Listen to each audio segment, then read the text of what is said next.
Hey guys, good morning. তোমরা সব কেমন আছো? আশা করি সব ভালোই আছো। তো আমরা তো কালকে চলে এসেছি বিয়ের বাড়ি থেকে। তো বিয়ের বাড়ির ব্লগ কাল সারা করে দিয়েছি। তো আজকে এই দেখো জল ভরতে যাচ্ছি, এক বোতল জল নিয়ে যাবো, মাঠে যেতে হবে। আর ম্যাম যাবে ওই বাড়ি চান করতে। আর আমি এবার জলটা ভরে নেবো, কারণ জলটা না নিয়ে গেলে মাঠে যখন তেষ্টা পেয়ে যাবে, 9টা সাড়ে 9টা বেজে গেলে আবার অর্ণবকে তুলে নিয়ে আসতে হবে। তো আমার অনেক কাজ। তো আমি এবার এই স্ট্যাপটা চলে এসছে, এখন বাজে 7টা 15 16 বাজবে।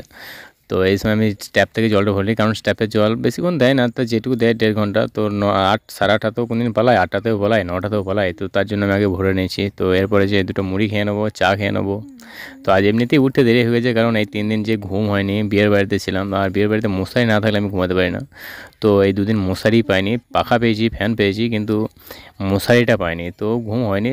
ওই ধূপকাঠি দিয়ে দিয়ে যেমন করে চলছিল, যখন ঘুমিয়ে গেছিলাম তারপরে পাগুলো সব যা খেয়েছে, যা চুলকত হয়েছিল সারাদিন। তো গাইজ আজকে ভীষণ ঘুমাইছি, কারণ সকালবেলায় উঠতে এমনিতেই লেট হয়ে গেছে। তো লেট হলেও কোনো ব্যাপার নাই, কারণ আমি জলটা ভরে নিয়েছি। আমার কাজ করে ওই জমিটা নিড়ানো, মানে ওই জমিটা বলতে যে জমিটাতে তোমাদেরকে বলেছিলাম আজ থেকে 20-25 দিন আগে যে হলুদ মৌমাছিতে হুল ফুটিয়েছিল, সেই জমিটাকে যাবো গা।